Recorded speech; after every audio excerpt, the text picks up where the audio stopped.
인생의 12월에도 꿈을 꾸는 사람, 이것이 오늘 말씀의 주제입니다. 어느덧 2025년의 12월 첫 주 주일 예배를 하나님 앞에 드립니다. 늘 하는 말이지만 정말 빨리 지나지 않습니까? 하루하루를 기쁘고 즐겁고 생명 있게 복음 전하며 사는 것이 모든 인생의 답입니다.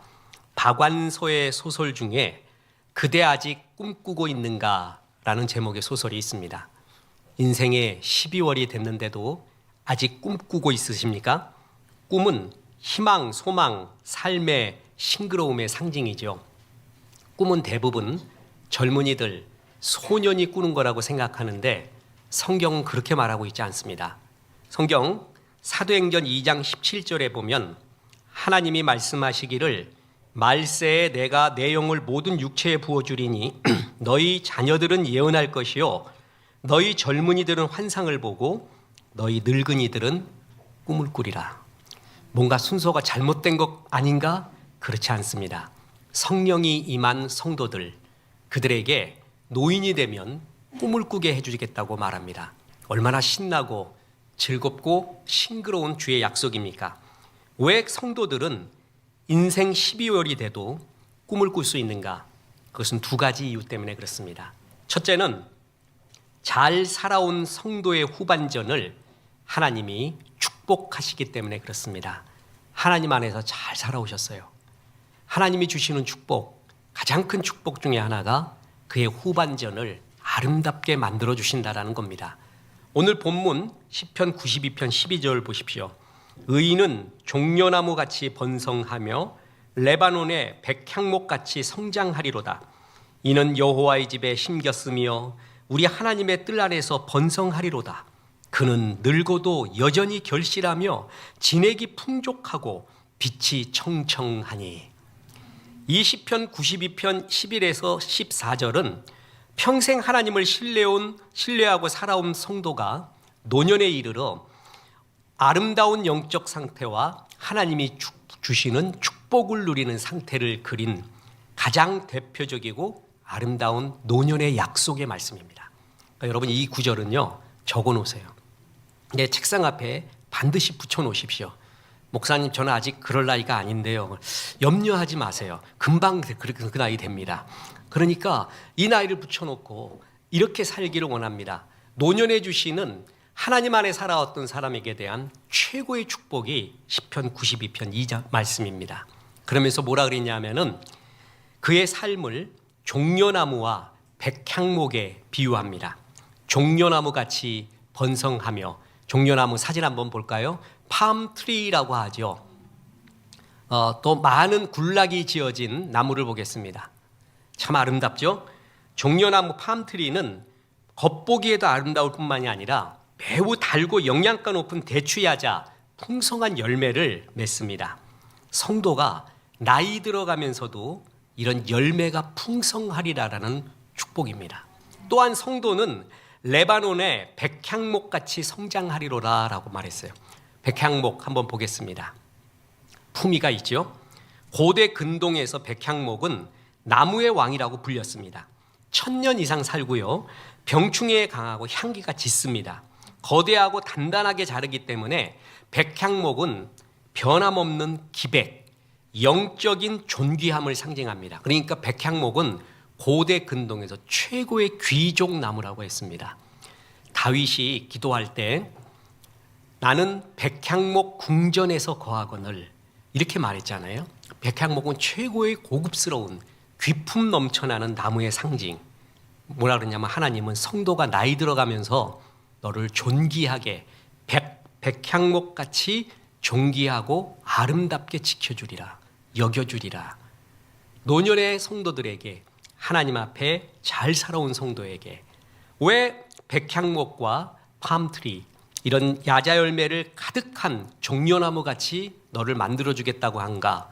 이유가 있습니다. 13절에 이는 여호와의 집에 심겹으며, 어릴 때부터 젊은 시절부터 하나님의 성전, 은혜의 자리, 예배의 자리를 떠나지 않고 하나님 사랑하고 하나님과 깊이 교제를 나누며 살아온 성도, 그 성도에게 하나님께서는 노년을 이렇게 아름답게 축복해 준다라는 이야기입니다. 하나님 집에 심겹으며, 이 구절을 대표적으로 상징하는 사람이 안나 할머니입니다.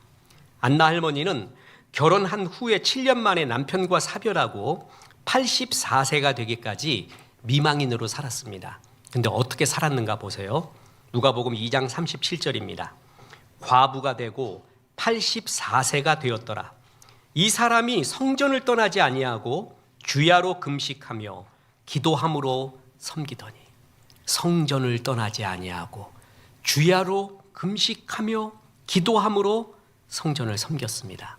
여호와의 집에 심겼으며, 그 말 그대로 원망하고 그 다음에 인생의 회의를 느끼고 멀리 떠날 수도 있는 한 많은 여인이 여호와의 집에 끝까지 심겨져 있었습니다. 그랬더니 하나님이 어떤 영광을 보여주시냐 하면, 아기 예수님이 성전에 들어왔을 때 제일 먼저 알아본 인류 최초의 사람이 안나입니다. 저분이 메시아다. 그것을 알아차립니다. 그리고 기뻐하고 사람들에게 저분이 메시아라고 소개를 합니다. 저는 이렇게 봅니다. 혼자 그렇게 어린 젊은 나이에 미망인 돼서 84세까지 살아오면서 그 맺혔던 한과 눈물은 누가 이해하겠습니까? 그거 이해한다고 하면 거짓말입니다. 근데 제가 한 가지 믿는 게 있습니다. 그 안나 할머니가 끝까지 주의 성전을 떠나지 않고 지키고 있었을 때, 메시아를 봤을 때의 영광, 처음 알아봤을 때의 그 영광은 내가 이제껏 쌓아왔던, 눈물을 흘려왔던 모든 아픔, 모든 서름을 씻어낼 만한 진짜 큰 영광, 모든 것을 보상할 만한 더 큰 영광이었다고 전 정말 믿습니다. 그 영광을 안나 할머니에게 보여준 것입니다. 토마스 아퀴나스가 신학 대전이라는 어마어마하게 방대한 책, 지금도 최고의 책으로 여겼는데, 근데 그것을 쓰다가 지필을, 붓을 끊어버립니다. 더 이상 안 쓰겠다고 합니다. 왜 그런가? 계속 쓰십시오 그랬더니 내가 주의 영광을 어느 날 예배를 통해 보았대요. 성경학자들은 그때 주님의 거룩하신 모습, 주의 영광스러운 얼굴의 광채, 그런 것들을 체험한 게 아니라 겨우 주의 옷자락만 보았을 뿐이다, 이렇게 봅니다. 주의 옷자락만 봤는데도 그는 내가 짓고 있었던, 내가 쓰고 있었던 이 신학 대전은 지푸라기와 같다, 쓸 수가 없다, 던져버릴 정도, 그런 정말 큰 주의 영광이라는 것이 있습니다. 저는 안나 할머니가 그걸 봤다고 믿습니다. 그래서 그 모든 아픔을 씻어내는 하나님의 영광, 그에게 가득 임했습니다. 그래서 여호와의 집에 심겨졌던 이 할머니에게 주님께서는 이 영광을 보여주십니다.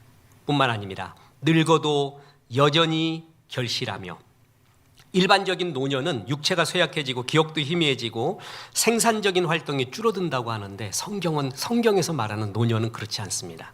늙어도 결실을 합니다. 인생의 경륜, 신앙의 경륜, 그래서 지혜와 덕과 사랑의 열매, 젊은이에게 없는 이 열매가 가득하여서 여전히 선한 열매가 가득 넘쳐난다라고 말합니다. 그 대표적인 사람이 갈렙입니다. 갈렙은 늙어도 여전히 결실할 수 있다는 것을 보여준 역동적인 인물입니다. 가나안 정복이 마무리되어 갈 때 갈렙의 나이 85세였습니다. 보통 은퇴하고 쉴 나이였지만 가장 정복하기 어려운 땅, 아낙 자손, 거인 네피림 족속이 지배하고 있었던 헤브론 산지, 그래서 아무도 거기는 가려고 하지 않았던 그 산지를 내게 주소서라고 말합니다. 그 산지를 정복해야 됩니다. 그래야 이 정복, 하나님이 주신 가나안 정복이 마지막 열매를 맺습니다. 그래서 노익장을 이끌고 결국 그 땅을 승리하고 기업으로 받아내는 승리의 결실을 맺습니다. 정말 늙어서도 결실을 맺는 대표적인 사람입니다.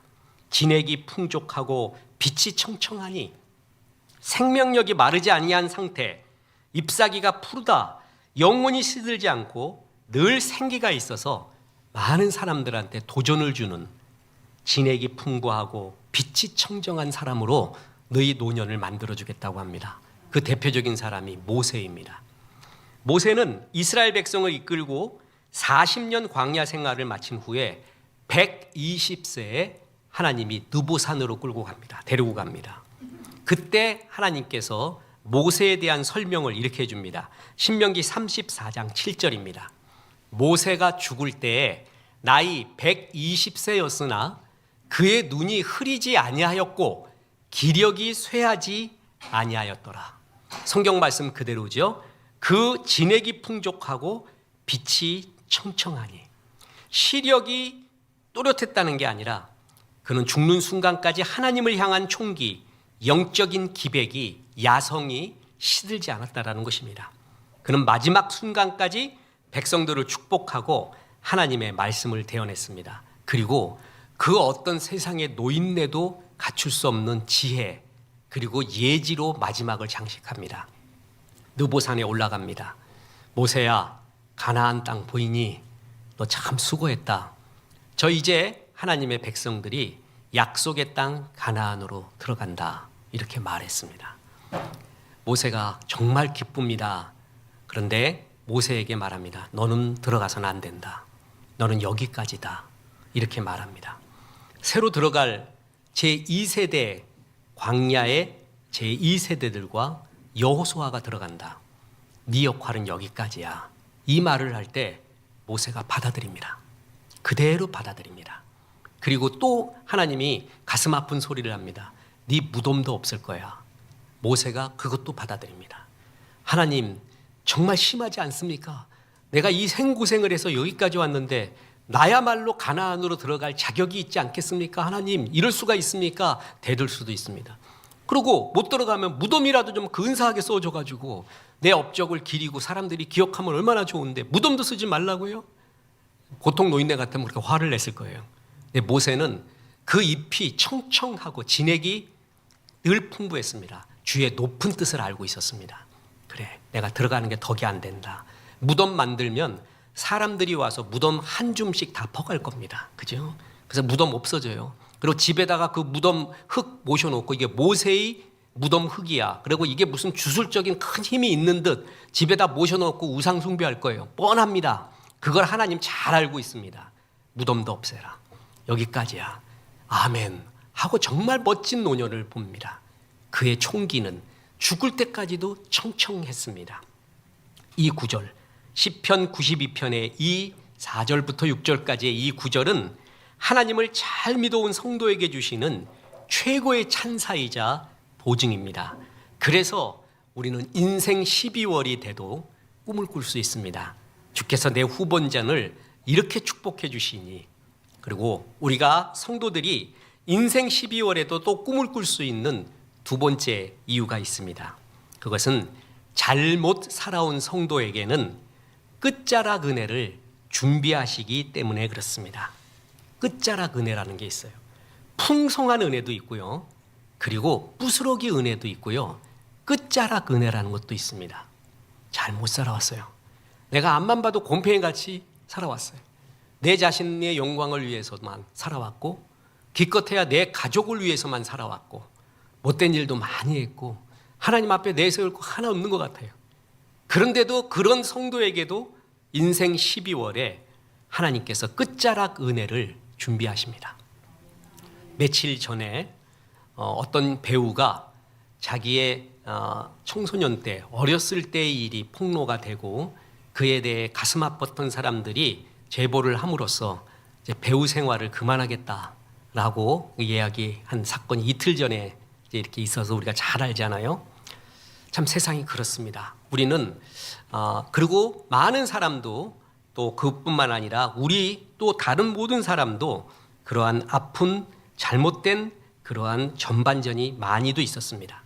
근데 하나님께서는 우리 성도에게 후반전에 그걸 말해야 할 수 있는 그러한 끝자락 은혜를 준비해 놓으셨습니다. 그래서 끝까지 은혜를 추구하고 잡아야 됩니다.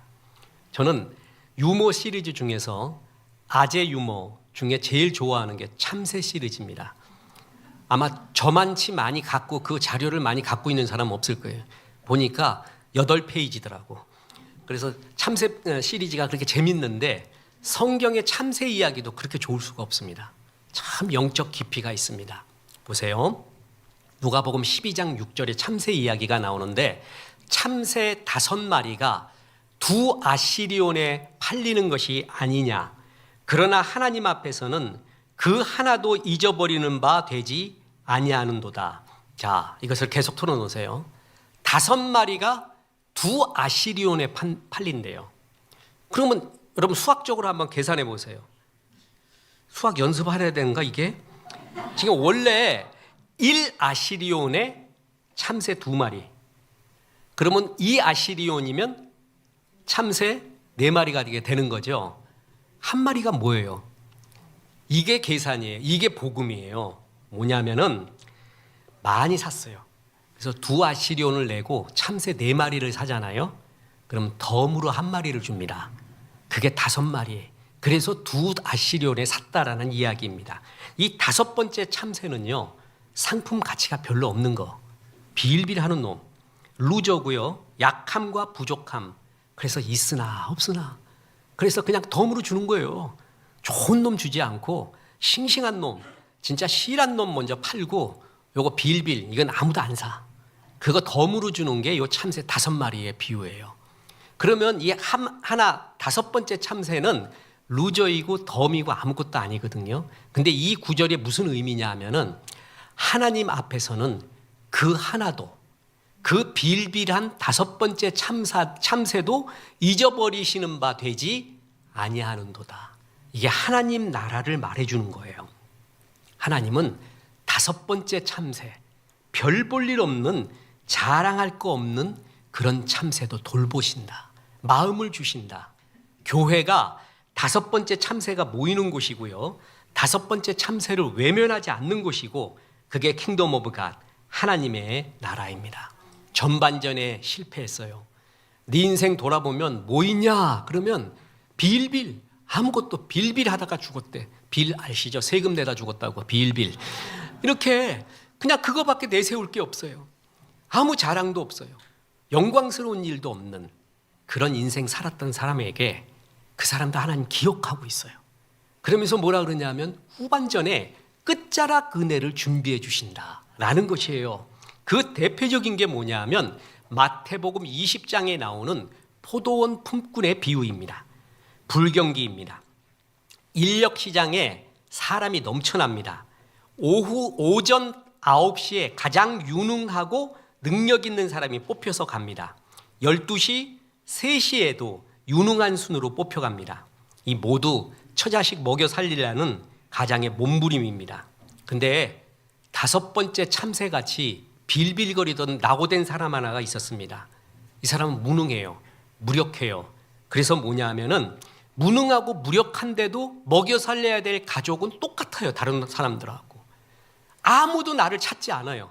데리고 가려고 하지 않아요. 전문성이 있나 이놈이, 힘이 있나 뭐가 있나.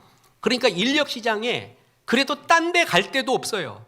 그래서 그냥 거기 서 있는 거예요. 6시가 종치는 시간인데 5시까지 서 있습니다. 그런데 그 5시까지 서 있는 5번째 참새 같은 그런 아무런 내세울 거 없는 그 사람에게 주인이 너도 들어오라고 말합니다. 그것이 마태복음 20장 6절입니다. 제11시에도 나가 보니 서 있는 사람들이 또 있는지라 이르되 너희는 어찌하여 종일토록 놀고 여기 서 있느냐 이르되 우리를 품꾼으로 쓰는 이가 없음이니이다. 이르되 너희도 포도원에 들어가라 하니라. 이들은 놀고 서 있습니다. 그죠? 보세요. 성경에 종일토록 놀고 여기 서 있느냐.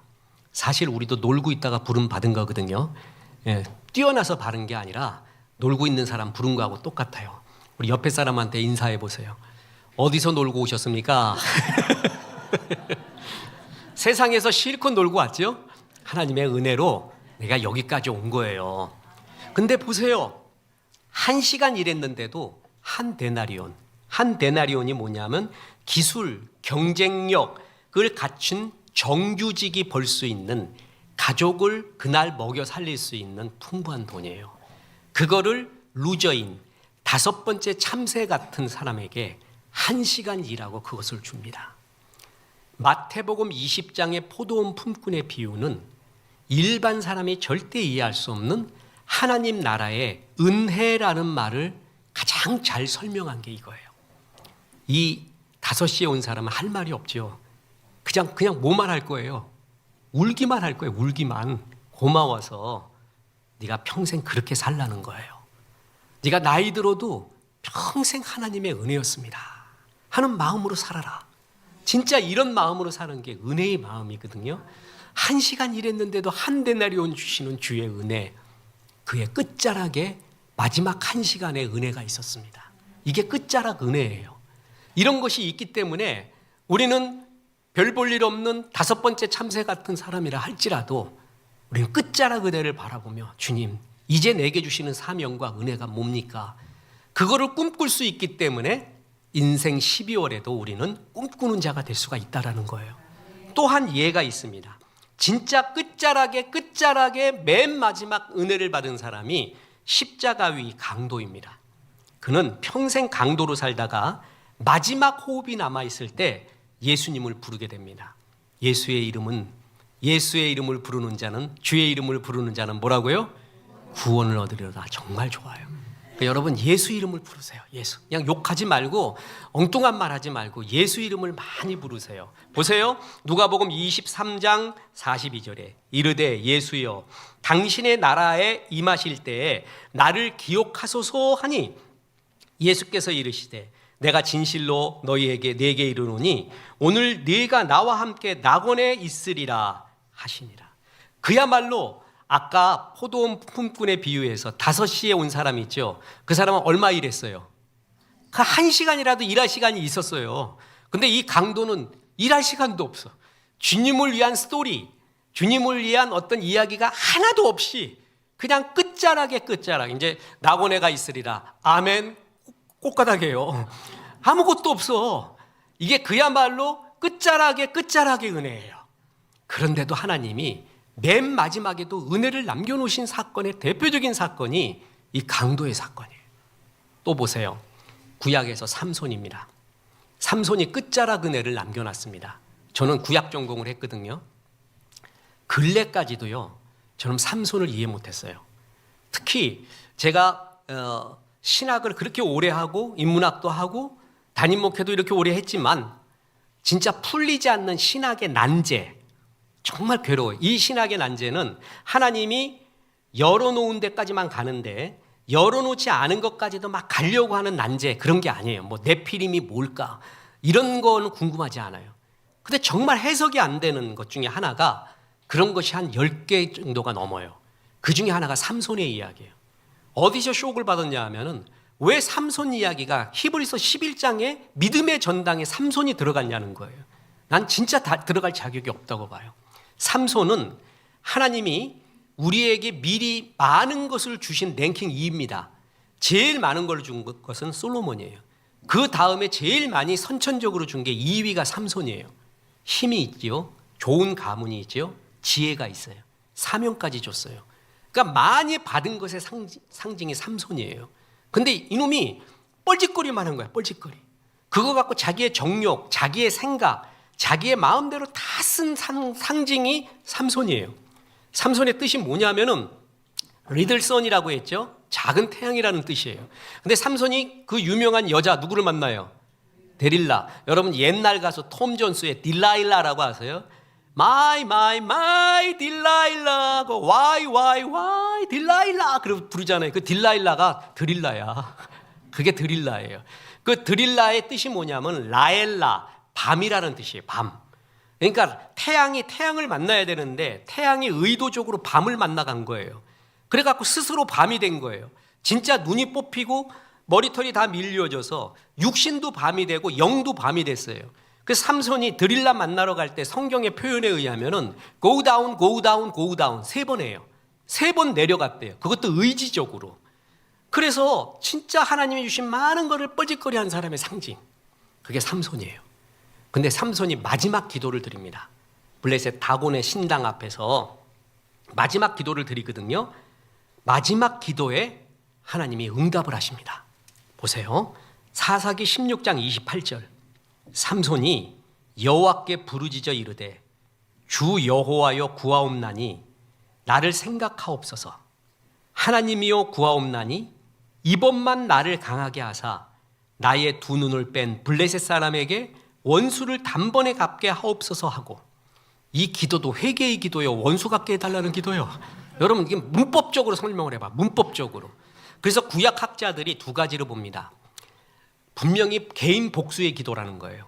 그런데 하나님은 그것을 사용하셔서 개인 복수라 할지라도 삼손의 사명이 블레셋을 때려잡는 거예요.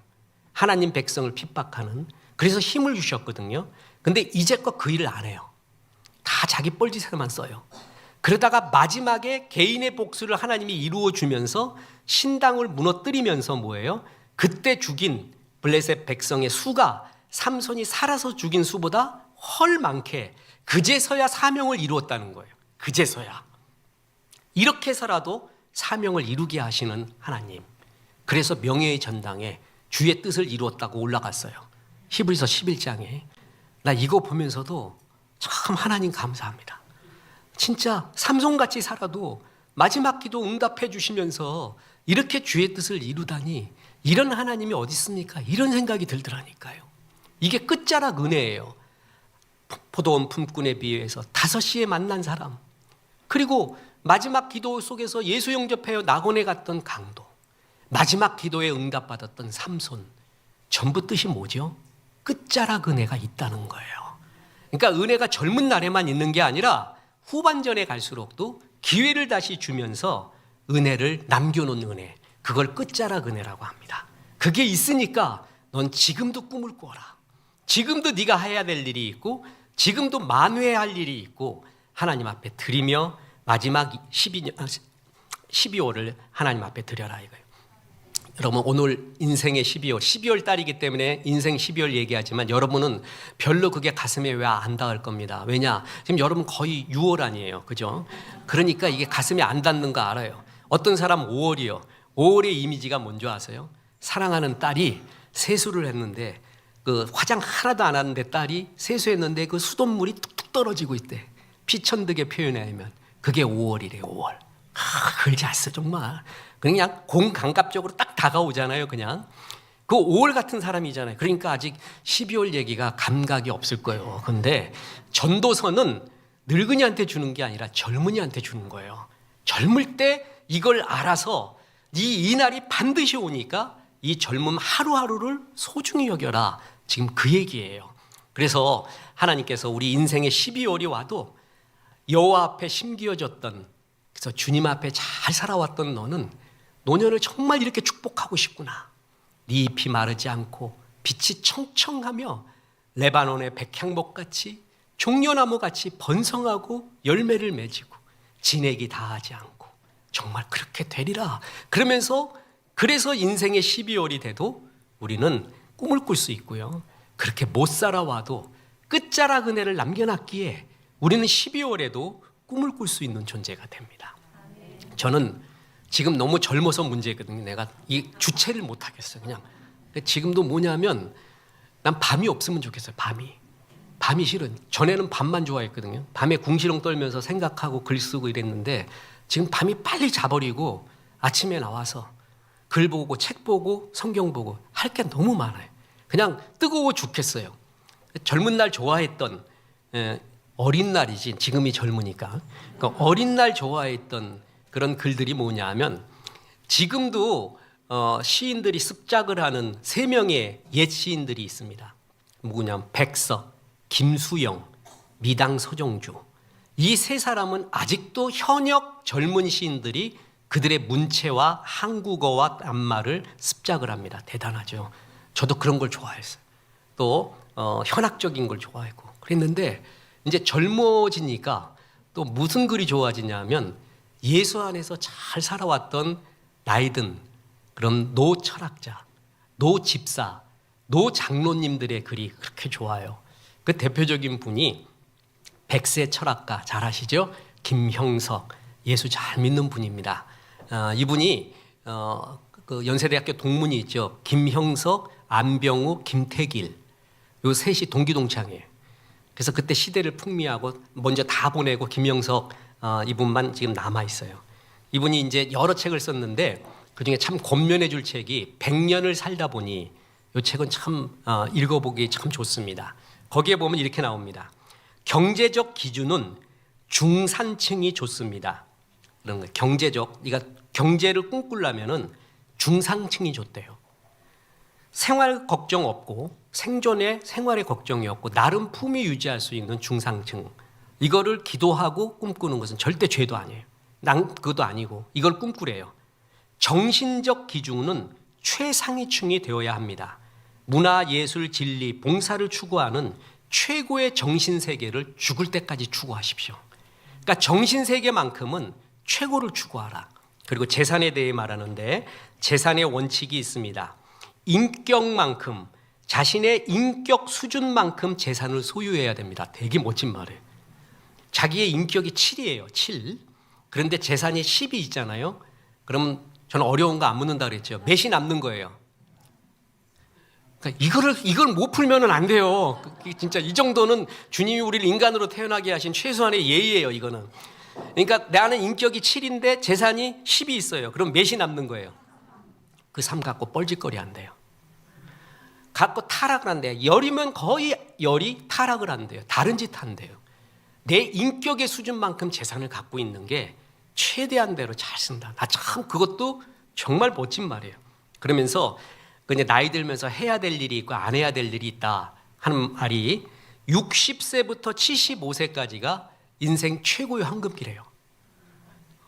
진짜 멋진 말이죠. 알 거 다 알고 자기의 철학도 있고 쓴물 단물 다 먹어봤고 경험까지 있고 그 가운데 60부터 75세까지가 전성기래요.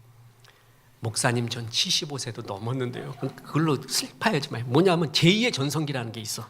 그러니까 염려하지 말고 아무튼 이분의 표현에 의하면 60에서 75세까지가 전성기래요. 그러면서 이 일은 꼭 하래요. 죽을 때까지 공부하는 일과 일하는 것을 놓지 마라. 최고로 강조해요. 사람은 성장하는 동안은 절대 늙지 않는다. 공부를 하되 시를 많이 읽으래요. 나이 들수록. 왜 그런 줄 아세요?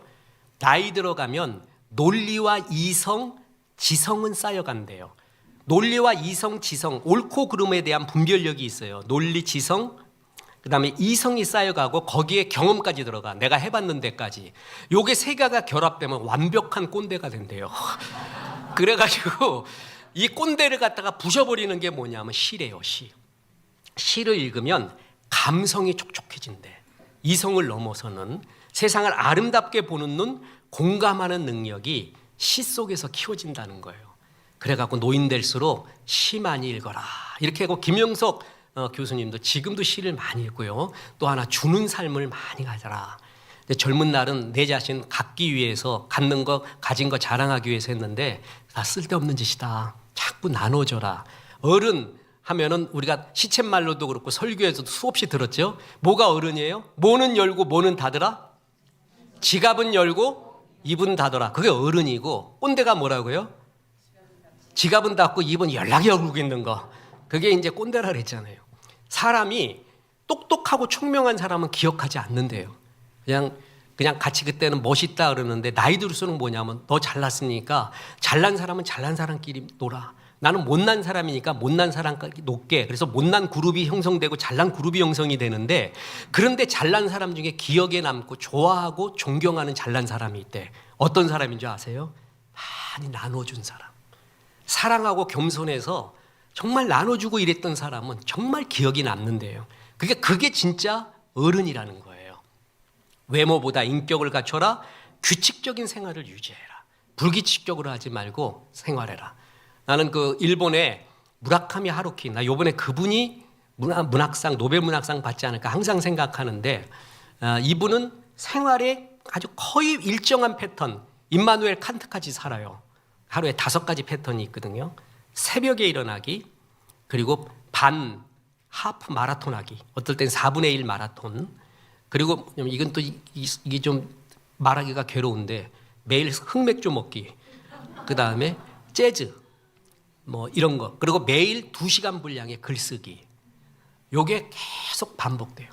근데 그 일상이 그렇게 행복하대요. 거기에 흐트러짐이 거의 없어요. 그러니까 문학가라고 해서 그냥 막 불규칙적으로 이상하게 사는 게 아니에요. 정말 그렇게 규칙적으로 살면서 글을 다듬고 쓰면서, 그리고 또 하나, 글이 나오기 위해서 상에 연연하지 않는다. 무슨 상 준다. 그 상에 맞는 글을 안 쓴다는 거예요. 그 상을 타기 위한 글을 안 쓴다. 자유하기 위해 쓴다. 이럴 때 진짜 멋진 노인네가 되는 겁니다. 노인네로서 하지 말아야 될 일도 공고하고 있습니다. 다 늙어서 뭘 이런 말 하지 마라.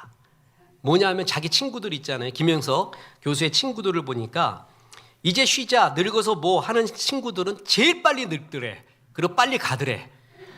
그런데 늙어서도 하나님이 주신 새 일을 시작하고 기뻐하는 사람들은 90, 100세까지도 진짜 활기차게 살더라는 거죠. 또 하나, 화를 내거나 남을 비방하지 말라. 그냥 남 비방하면 자기를 깎는 거고, 내 비방하고 부정적인 말하는 사람들이 다 싫어한대요, 나중에. 그러니까 그거 너를 죽이는 일이니까 그 일을 하지 마라. 그리고 과거에 집착하지 마라. 왕년에 내가 소리하지 마라. 앞으로 남은 시간에 집중해라. 움직임을 멈추지 마라.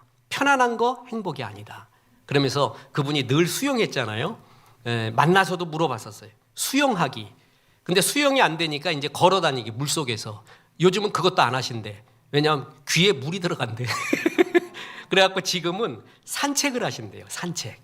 걷기, 산책. 그래서 몸을 늘 움직여라. 그런데 예수 믿는 이분이 제일 감동적인 노인네의 말로서는 이겁니다. 사랑이 있는 고생이 최고 기쁨이었대요. 무슨 말이냐 하면은 자기 아내가 아팠어요. 얼마 전에 이제 소천하셨는데 23년 동안 아내 병수발을 했습니다. 사람들이 모르는 사람도 많았어요.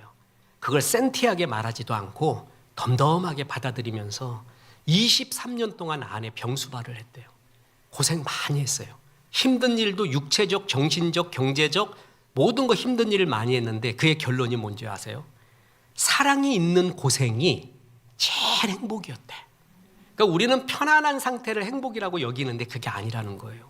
사랑했기 때문에 안타까워하고, 사랑했기 때문에 울고, 사랑했기 때문에 애통하고, 사랑해서 돈 쓰고, 마음 쓰고, 힘을 쓰고, 용을 쓰고, 그랬던 사랑에서 있었던 고생이 돌아보니 100년 인생에 제일 행복이었다는 거예요. 참, 이런 노인네의 이야기는 젊은이의 글에 나오지 않아요? 진짜 지혜가 있지 않습니까? 시편 92편의 말씀 2절에서 4절까지 예수 안에서 잘 살아온 인생은 하나님이 이렇게 후반전을 종려나무, 백향목 같이 축복하고, 진액이 푸르고 잎이 청청하도록 총기가 흐려지지 않도록 축복하고 싶구나. 그래서 우리는 12월에 꿈을 꿀 수 있습니다. 그렇게 못 살았다 할지라도 포도원 품꾼의 이야기처럼, 삼손의 이야기처럼, 예수님 십자가의 강도의 이야기처럼 끝자락 은혜라는 것이 있어요. 그래서 그걸 붙잡을 수 있다. 그러니 우리는 12월에도 꿈을 꿀 수 있습니다. 그래서 예배를 통해, 성경 공부를 통해 끝까지 주께서 끝에 주시는 은혜가 뭔가를 사모해야 됩니다. 그것이 무언가를 박을간하고 붙잡고 남은 인생이라도 주님 찬양하며 살아야 되지 않겠습니까? 자, 이제 끝으로 멋진 시, 저는 요즘 이런 시가 좋습니다. 시 하나를 소개하고 마칠까 합니다. 윤효라는 사람이 자동차 세차하는 시인데 보세요. 비를 맞으며 세차를 하였습니다. 오가는 이마다 한마디씩 하였습니다. 아랑곳하지 않았습니다. 이등병 아들이 귀대하는 날이었습니다. 마지막의 이유를 알겠죠? 비 오는데 어느 놈이 세차를 합니까? 그러니까 사람들마다 정신 나갔다. 근데 아랑곳하지 않았대. 비 와도 세차를 했대요. 왜 그러죠? 이등병 우리 아들이 귀대하는 날이니까. 나이 들었다고 너 나이 들어서 그냥 편안히 있고 이런 거 하지. 너 지금 뭐 하고 있는 거니? 뭘 교회 좋다고 가서 기도도 하고 찬양도 하고 전도하고 네가 그러니? 다른 사람들이 모르잖아요. 나는 아직도 가슴이 벅찬 이유, 니들이 보기에 비 오는 날 세차하는 것 같지만 내가 비 오는 날에도 세차하는 이유, 이 기쁨을 알아? 비가 와도 나는 세차하고 싶어. 우리 아들 귀대하는 날이야. 이등병 경례 타고 좀 돌아올 거야. 비가 와 상관없어. 눈이 와 상관없어. 난 이때 세차할 거야. 이 벅참. 하나님이 주님 믿는 성도에게 마지막까지 이런 벅참, 논리와 이유가 없어져 버린 상식이 없어져 버린 이런 벅참이 있는 사람이 있잖아요. 이등병 아들의 귀대하는 날을 기대하고 있는 그 벅참이 있는 사람이, 떨림이 있는 사람이 얼마나 행복할까요? 이 꿈을 꾸는 사람이 얼마나 좋을까요? 성도의 노년이 이런 가슴에 떨림이 있어야 돼요. 저는 이걸 보고 그냥 패러디 시를 하나 좀 적어봤습니다. 패러디 1 이런 시가 적어봤습니다. 노을을 등질 때까지 전도지를 나누어 주었습니다. 오가는 이마다 이제 그만 쉬라 하였습니다. 아랑곳하지 않았습니다. 주님 뵈러 갈 때 빈손일 수 없었습니다. 패러디 2, 숨이 차오도록 찬양을 불렀습니다. 보는 이마다 이제 좀 쉬라고 말했습니다. 아랑곳하지 않았습니다. 내 영혼은 아직 주님 앞에 철부지아이였습니다. 그러니 네가 나이 들었다고 뭐 한다고? 아니야, 난 아직도 꿈을 꾸고 있어. 우리 아들 제대했거든. 우리 아들 이제 이등병 딱 하나, 바풀떼기 하나 달고 와서 나한테 인사하러 오거든. 비가 오니 난 그래도 세차하고 싶어. 니들이 뭐라 그래도 난 세차하고 싶어. 우리 아들에게 깨끗한 차 한번 보여주고 싶어. 누가 뭐라 그래도 나는 전도하고 싶어. 찬양하고 싶어. 난 아직 어린 내야. 하나님 앞에 어린 내야. 이 꿈이 있어. 이 벅참이 있어. 이런 노인, 이런 인생의 12월, 그런 12월 맞아서 많은 사람에게 나이듦의 향기, 그리고 예수 안에서 자라왔던 성품, 그리고 사명, 농익은 주의 속사람의 아름다움을 잘 보여주십시오. 그래서 갈수록 좋은 일 많고 열매 맺는 인생 12월 되시기를 주 예수의 이름으로 축원합니다. 우리 하나님 생각하며 찬송합니다. 주님 다시 오실 때까지.